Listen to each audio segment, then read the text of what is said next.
Hello बच्चों, let's read this question. The question says that match the column first with column second. बच्चों column match the column type question है। Column first में reaction given है, column second में product given है। तो column first का column second के साथ में करेक्ट मैच कराना है। Choose the most appropriate answer from the option given below. इसके रिगार्डिंग 4 ऑप्शन गिवन है, इन चारों में से करेक्ट को आइडेंटिफाई करना है। तो सबसे पहले समझेंगे बच्चों की कॉन्सेप्ट। की कॉन्सेप्ट होगा बच्चों chemical properties of glucose. Chemical property of glucose. अब बच्चों समझेंगे बेसिकली ग्लूकोज के बारे में। तो बच्चों अगर हम यहाँ पे ग्लूकोज लें CHOH यहाँ पे हो जाएगा 4 टाइम और यहाँ पे लगाएंगे CH2OH। ये ग्लूकोज का स्ट्रक्चर है बच्चों।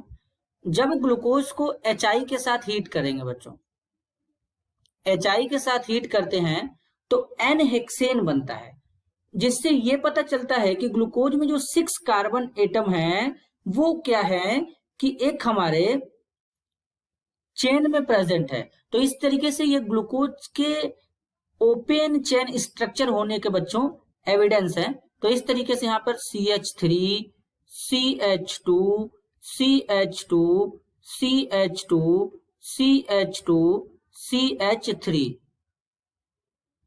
N हेक्सेन का फॉर्मेशन हो जाता है। इस तरीके से ये रिड्यूस हो जाता है, यहां पर ग्लूकोज का रिडक्शन हो जाता है बच्चों।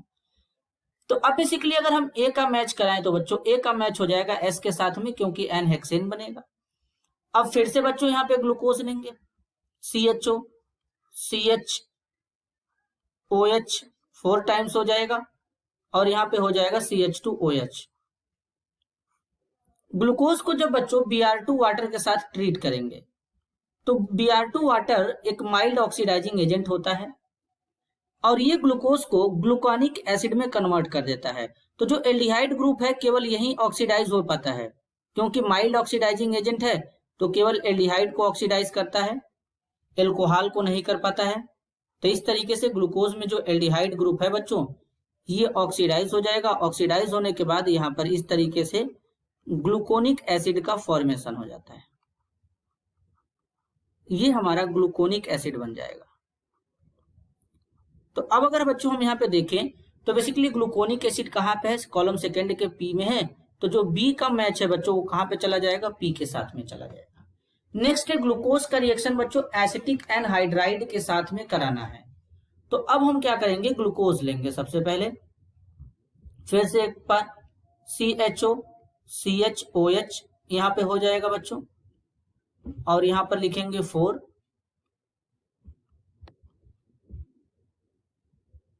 और यहाँ पे हो जाएगा CH2OH। अब इसको एसिटिक एनहाइड्राइड के साथ ट्रीट करेंगे, CH3CO का ट्वाइस O।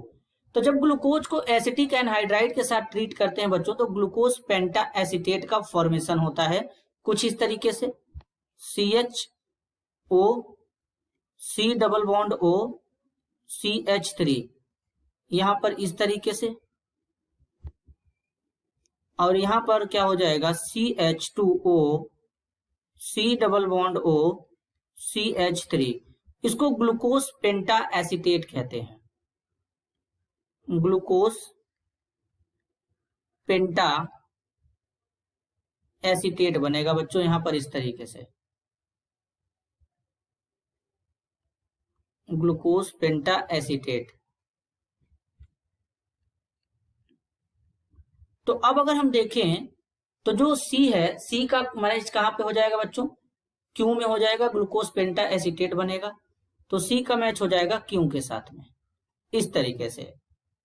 लास्ट रिएक्शन बच्चों ग्लूकोज को HNO3 के साथ ट्रीट करना है। तो यहां पर CHO CHOH बच्चों 4 टाइम्स हो जाएगा, CH2OH हो जाएगा। नाइट्रिक एसिड जो होता है बच्चों ब्रोमीन वाटर के कंपेयर में स्ट्रॉन्ग ऑक्सीडाइजिंग एजेंट होता है। तो ये क्या करता है बेसिकली, ये यहाँ पे एल्डिहाइड को तो ऑक्सीडाइज करेगा, साथ ही साथ इस एल्कोहल को भी ऑक्सीडाइज कर देगा जो नीचे प्रेजेंट है, लेकिन केवल इसी एल्कोहल को ऑक्सीडाइज करेगा क्योंकि ये 1 डिग्री एल्कोहल है। और अदर यहाँ पे जो ये CHOH ब्रैकेट के अंदर है बच्चों, ये 2 डिग्री एल्कोहल है और 2 डिग्री एल्कोहल को ये ऑक्सीडाइज नहीं कर पाता है, तो इसलिए यहाँ पर क्या करेगा, CHO को ऑक्सीडाइज कर देगा COOH में, और CHOH जो है बच्चों 2 degree alcohol as it is रहेगा, इसको ऑक्सीडाइज नहीं कर पाएगा, 1 डिग्री एल्कोहल को ऑक्सीडाइज कर देगा कार्बोक्सिलिक एसिड में। तो इस तरीके से यहाँ पर क्या हो जाएगा, बेसिकली सैकरिक एसिड का फॉर्मेशन हो जाएगा बच्चों। तो यहाँ पर क्या बनेगा, ये जो बनेगा सैकरिक एसिड बनेगा। तो इस तरीके से बेसिकली अगर हम देखें तो जो डी का मैच है बच्चों आर के साथ में हो जाएगा। तो अगर एक इनका ऑर्डर बनाए तो ए का एस, बी का हो जाएगा पी और सी का हो जाएगा बच्चों यहाँ पे क्यू और डी का हो जाएगा आर। अब इस तरीके का ऑर्डर कहां पे शो हो रहा है, ए का एस, बी का पी, सी का क्यू, डी का आर, ऑप्शन ए में। तो इस क्वेश्चन के लिए करेक्ट आंसर क्या होगा बच्चों, option A. This is your answer. I hope you understood it well. All the best.